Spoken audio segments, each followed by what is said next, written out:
las cosas me gustan o no me gustan, o sea, me llegan o no me llegan. Y a mí su cine me gusta. ¿Qué van a hacer en Lima? Mientras crean eso y se sientan prisioneros de una injusticia, seguirán luchando por escaparse, pero no por dejar de ser renacuajos. Y esa es la clave de todo.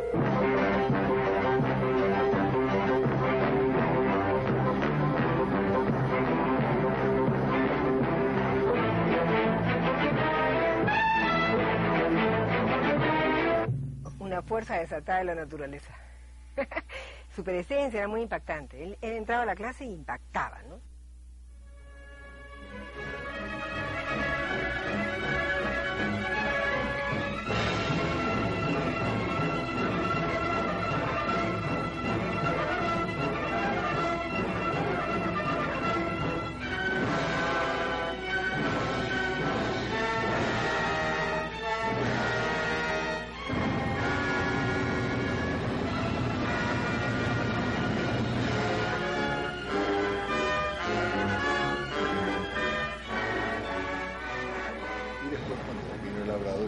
Traduje los hablados, así que me acostumbré. Creo que ahí comenzó mi manera especial de ver el cine.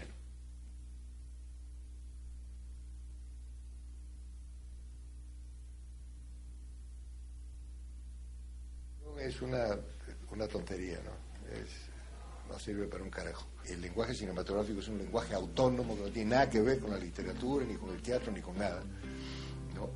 Y encima tiene que depender de una etapa en la cual el verbo escrito, o sea, el guión, pues no, tiene que pasar por esa etapa, por la que no tienen que pasar las otras artes, porque para lo único que sirve el guión es para organizar la filmación de una obra que tiene una concepción audiovisual muy distinta a la palabra, que expresa emociones y significados que no pueden expresar las palabras, del mismo modo que las palabras tienen significados y emociones que no pueden expresar las imágenes cinematográficas. Son dos idiomas distintos, dos lenguajes distintos. Yo no comprendo, por ejemplo, cómo se puede premiar un guión, ¿no? ¿Qué cosas premian en un guión? La película que mal se pueden imaginar los miembros del jurado. ¿Qué tiene que ver? Entonces mejor es que hagan primero un lenguaje literario para premiar, si quieren, un cuento o una narración, o que lo llamen guión literario, pero no están premiando nada relacionado con la película, ¿no? Tengo que hacer un guión, ¿qué voy a hacer? No se ha inventado un sistema como el de la música, en el cual mediante signos propios del cine, exclusivos del cine, y que no sean palabras, yo pueda codificar por escrito la organización de la realización, porque la realización del cine es muy compleja, pero eso sí, me esmero en escribir mal.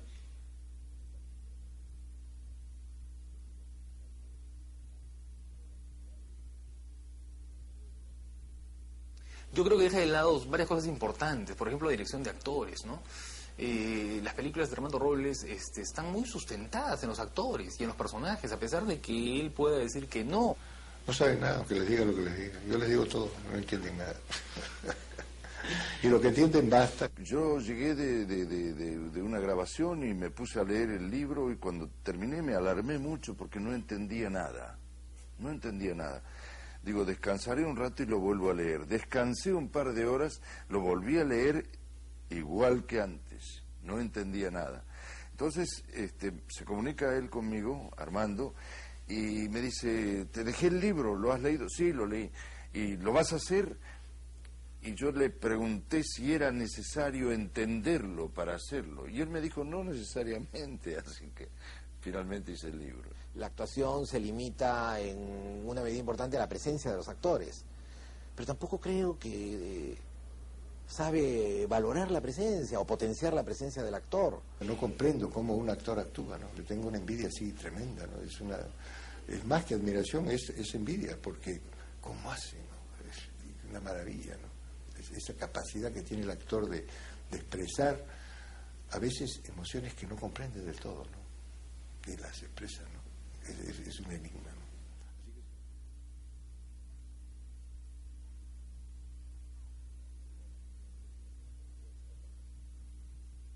Las películas tenían música que era compuesta para las películas, ¿no?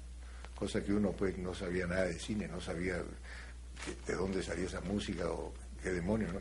el cine había pues pianistas o acordeonistas o violinistas o cualquier cosa que acompañaban las funciones de cine mudo con música. Entonces en este caso había un piano y el pianista que tocaba era un tipo pues ya medio derrotado, borrachín, ¿no? Que ni siquiera veía lo que estaban pasando para más o menos tocar en concordancia con la imagen, sino que tocaba nomás lo que se le ocurría. Y entonces Krakauer veía las mismas escenas con distintas músicas y comenzó a darse cuenta de que la diferenciación de la música variaba radicalmente lo que estaba viendo, y comenzó a darse cuenta de que la diferenciación de la música variaba radicalmente lo que estaba viendo, y comenzó a darse cuenta de que la diferenciación de la música variaba radicalmente lo que estaba viendo. Pero por regla general yo contrato a un músico y trabajo con él. Ha sido siempre Enrique Pinilla.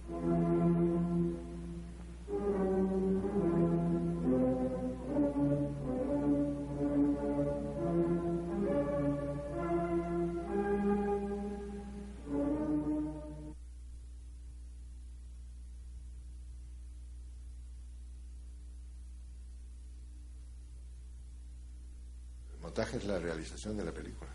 Así, el montaje es la realización de la película, todo lo demás es acopio de la materia prima. En esa visión de su manera de editar, yo comprendí todo lo que en su clase había dicho. O sea, porque, claro, cuando es teórico tú no tienes mucha noción, ¿no? Pero al ver puesto en práctica lo que él transmitía y sentir lo que la edición producía en mí,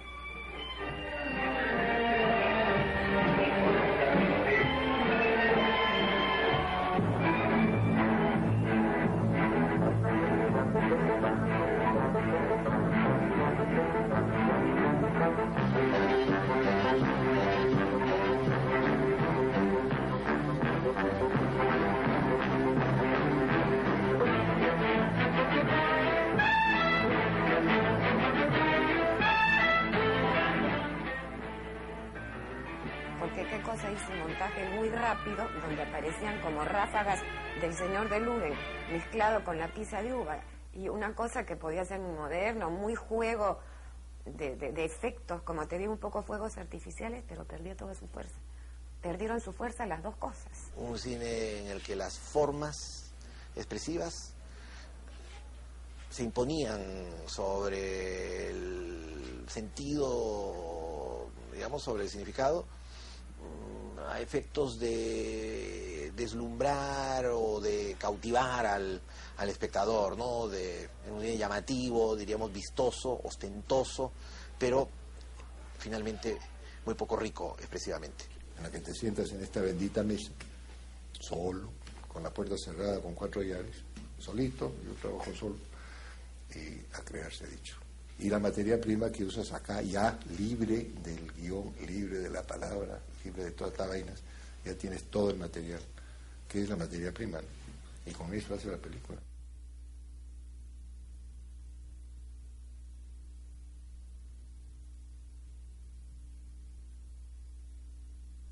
En la filmación son raros los momentos, ¿no?, en los que tú puedes evocar esa emoción que enlataste, entre comillas, durante el guión, ¿no? No hay democracia en el cine.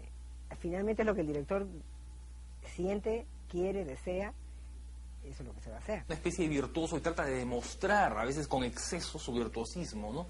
Y entonces sus películas son como solos, ¿no? Solos prolongados de procedimientos virtuosos, de procedimientos de montaje, de movimientos de cámara, ¿no es cierto?, de banda sonora muy trabajada y muy cargada en algunas situaciones, un poco para pantallar, un poco para impresionar, un poco para darnos la impresión a nosotros como espectadores de que hay una voluntad omnisciente ahí que va imponiéndonos una visión del mundo y una visión del cine que es muy poderosa, ¿no? Pero la filmación en el cine es un proceso creativo muy distinto a las creatividades de los otros lenguajes, lo que son instantes, segundos. Para filmar una escena que va a durar pues 15 segundos, te está por 2 horas preparándola, ¿no? Que clavando el carrito, que probándole esto, que ensayando, que para aquí, que por allá. Y en el momento de filmar, esos 15 segundos mágicos, tienes que buscar algo en ti que no hay, el barril está vacío, estás más frío que un pescado.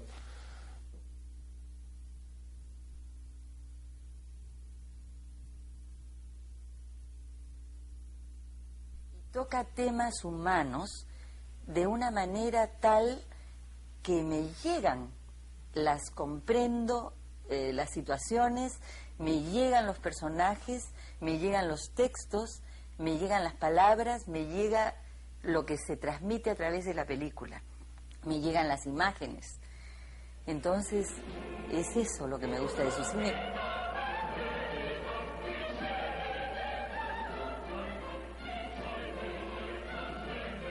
En el fondo creo que me burlo de todo, pero me burlo tan seriamente que a veces no hago reír, ¿no?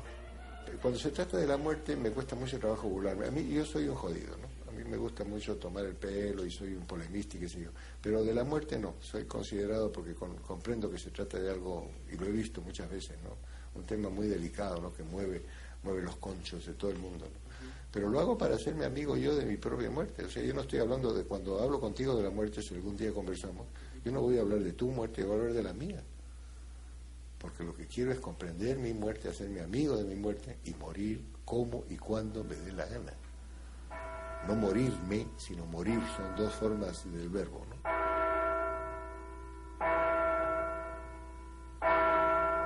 El otro día escribí un artículo sobre eso, y yo estoy de acuerdo en que se enseñe la religión en los colegios. La religión es un fenómeno cultural de la máxima importancia en la cultura humana, pero no el catecismo.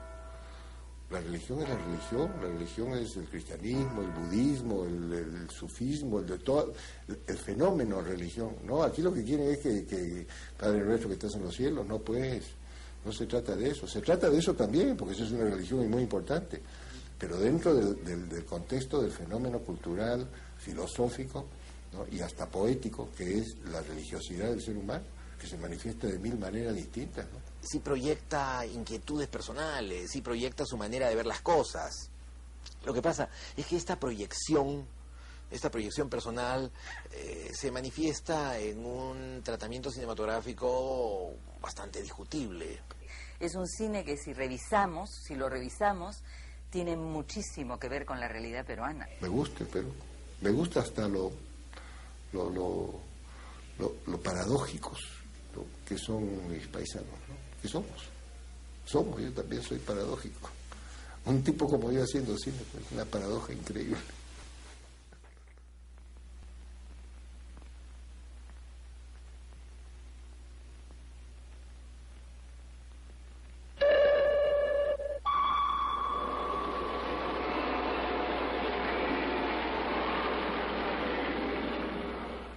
Creo que Robles ha hecho por lo menos 3 resúmenes de su obra, ¿no? Que son La muralla verde, Espejismo y Sonata Soledad. Lo que pasa es que son resúmenes parciales, ¿no?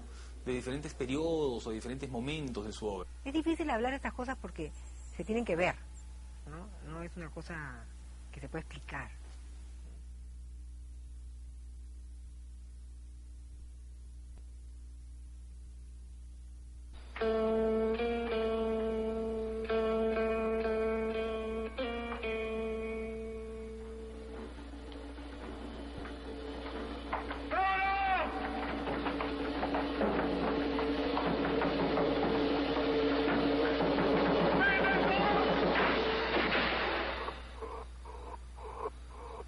La muralla verde es totalmente no, pero sí basada, por supuesto, en cosas inclusive que me ocurrieron, ¿no?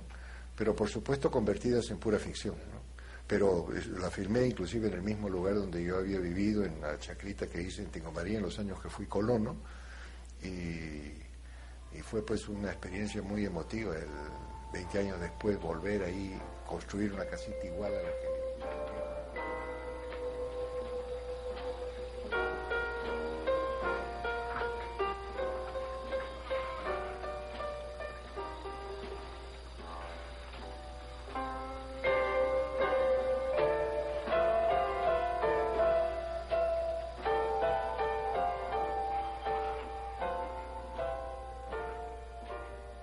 y hacer una película que tenía una serie de puntos de contacto con lo que yo había vivido fue bien emotivo, ¿no? Yo diría que es la película que quizá sea la película en la que él está más involucrado, ¿no? De modo emocional y de modo particular y de modo personal.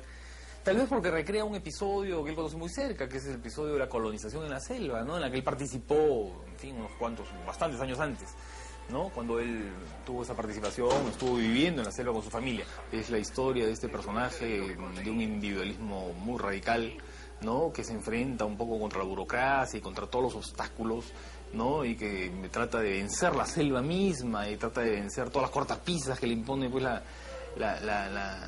el gobierno y la administración, ¿no es cierto?, para lograr sus objetivos, ¿no?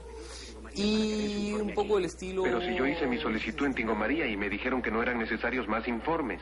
No se puede hacer así la cosa. Tingo María tiene que informar. Pero si ya informaron. Tiene que informar de nuevo. ¿Y después? Después, cuando regrese el expediente, yo doy el informe definitivo y se lo paso al director. ¿Y el director? El director generalmente pide una ampliación del informe y entonces el expediente debe volver a Tingo María. A pesar de que ya informó. Es el trámite. Después hago mi ampliación y lo elevo a la dirección. Y ahí ya es asunto del director. ¿Qué quiere decir? Que el director tiene que resolver si el expediente está completo. Y si es así, debe preparar la resolución suprema. Hacer que la apruebe el ministro y luego hacer que se la lleve al presidente cuando haya acuerdo. ¿Y lo hará? Ya cuando se llega a ese nivel es cuestión de vara. Y recuerdo que, a pesar de que en la película es una secuencia que me parece que fue bastante lograda, era un pálido reflejo de la terrible pesadilla que fue la realidad, ¿no? A partir de esta línea central, él va trabajando con anticipaciones, con retrocesos, ¿no es cierto?, con flashbacks muy permanentes y con un juego muy claro, ¿no?, de contrapunto y de oposición entre la imagen y el sonido, trabajando con toda esta dimensión, si tú quieres, extradiegética del sonido.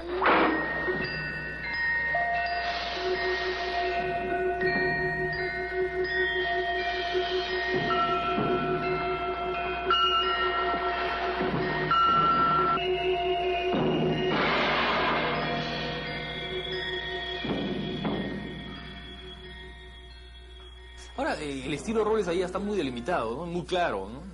Es un poco el estilo que se va a conservar en sus películas. Cuando salí del taller formamos una empresa que se llamaba Amaru Producciones Cinematográficas. Con esa empresa hicimos La Muralla Verde y posteriormente se hizo Espejismo. Mientras crean eso y se sientan prisioneros de una injusticia, seguirán luchando por escaparse, pero no por dejar de ser renacuajos. Y esa es la clave de todo.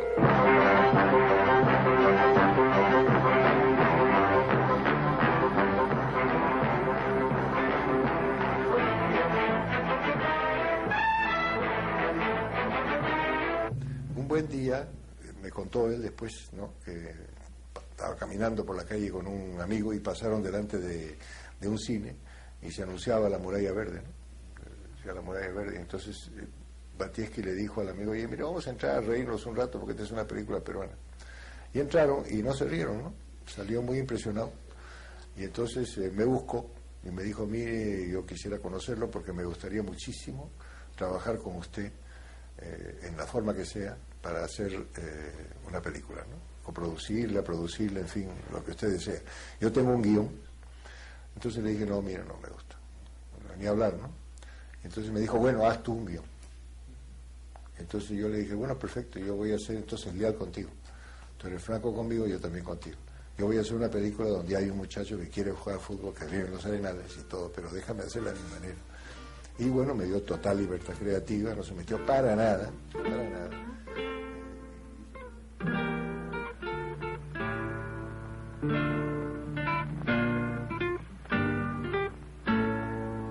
Fue el primer encuentro intenso con el director, con el que tenemos una comunicación extraordinaria, que se fue afianzando naturalmente con futuros trabajos.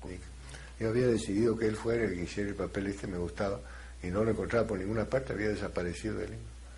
Hasta que llegué a Ica ya en plan de preproducción, ¿no?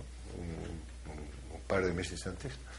Y buscando y preguntando, me dijeron: así, ahí está, en medio del desierto, así, criando gallinas, y ahí está. Armando me buscaba a mí, no me encontraba por ninguna parte. Fue a Ica a buscar las locaciones para hacer la película y ahí le dijeron que yo estaba ahí. Entonces vino a buscarme al gallinero y así se dio la película con él.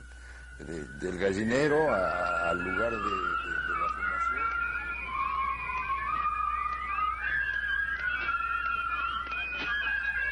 Juan, diles que dejen de silbar eso.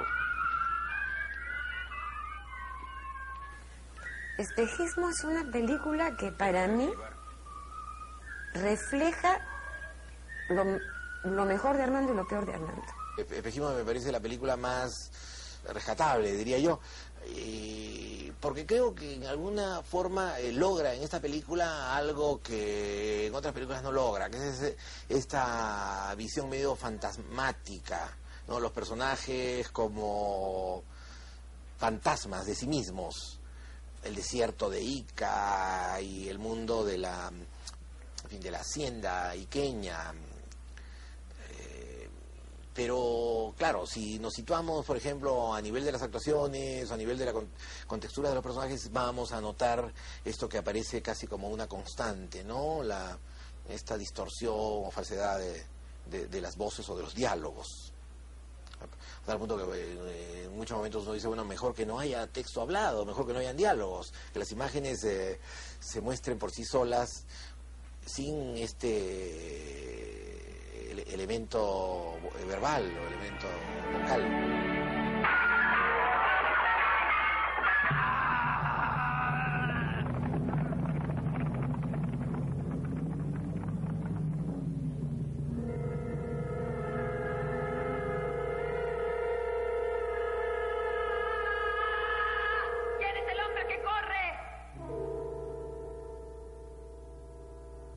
Espejismo es una típica película con clave final, con un misterio final que tiene que resolverse, ¿no? Que está expresado de alguna manera en la frase leitmotiv del libro, ¿quién es el hombre que corre? ¿No es cierto? Y entonces la expectativa del espectador es una expectativa creada por este misterio que se va a resolver con una carta final y con la revelación de quién es el hombre que corre. ¿No es cierto? Entonces es una película que estructuralmente está muy vinculada con lo que es esta narración.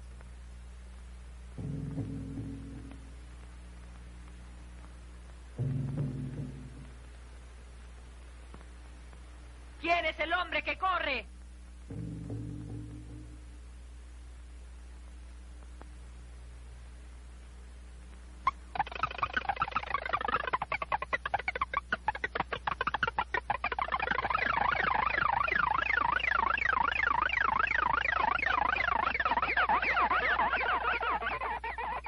Espejismo es una especie de culminación de ciertos procedimientos de su estilo, sobre todo procedimientos de montaje.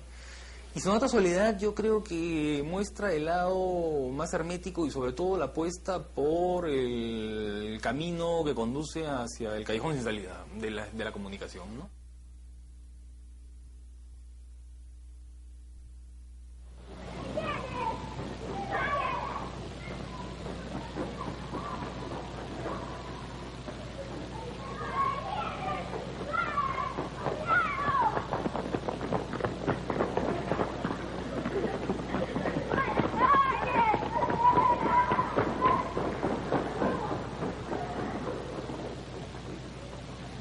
La primera historia es autobiográfica, ¿no? Definitivamente, ¿cómo se llama? Tempo.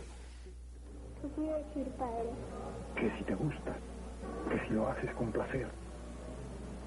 Sí, padre. ¿Y ayer hubo derrame? Sí, padre. ¿Las 4 veces? Sí, padre. ¿Te arrepientes de todo corazón? No, padre.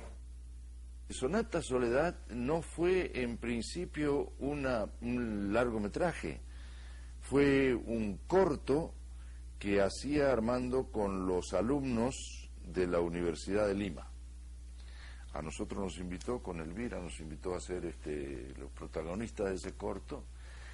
Y después de eso, después de esa experiencia, le gustó mucho lo que había hecho y decidió hacer otros 2 cortos, con lo cual compuso en un tríptico Sonata Soledad.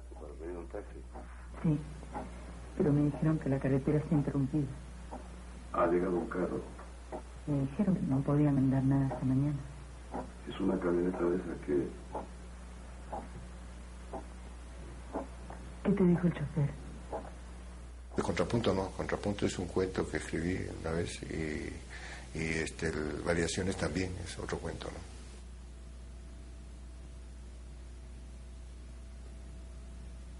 Yo creo que es una película con 3 episodios o movimientos, como él quiera llamarlo, que de alguna manera van siendo variaciones sobre determinadas visiones de lo que no pudo ser o de lo que no va a ser, ¿no? Una película, yo creo que habla mucho de la frustración, ¿no? Del deseo que no se cumple, de ciertos ardores que se apagan antes de tiempo, ¿no? Hay una sensación un poco desencantada en esa película, en cada uno de los episodios de esa película. Y por eso creo que es muy personal, ¿no? Pero no creo que sea un cine de autor valioso, no creo que sea un cine de autor importante, significativo. Que Armando es una persona que levanta siempre resistencias, ¿no? O afinidades grandes.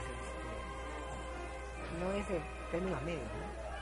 Es suficiente con que él me mire y yo le devuelva la mirada. Y ya sabemos qué es lo que queremos y qué es lo que vamos a hacer. Uno siente que está siendo llevado por los mejores terrenos para dar lo que el director quiere que dé, ¿no? Como actor. Él sabe muy bien cómo utilizar los efectos, cómo utilizar... yo creo que el cine de Armando, además, yo creo que es un cine muy bien hecho. Quizás su problema es el ser tan personal. A pesar de algunos problemas con los productores o qué sé yo, de haber arriesgado la comunicación con el público, o tal vez por último de haber hecho solamente 5 películas en lo que lleva de carrera, ¿no es cierto? Ese puede haber sido el precio a pagar, pero en todo caso hizo el cine que hizo. Bueno o mal, lo hizo. ¿Qué pasa? Ahí están detrás de una cámara entrevistando a un dinosaurio. Están perdiendo el tiempo. ¿Qué opinión tiene de los críticos? Son la eyaculación precoz de la función intelectual. Creo que es la mejor definición que me ha salido en mi vida. Y tienen perfecto derecho. Además, disfruta con su eyaculación precoz este hombre.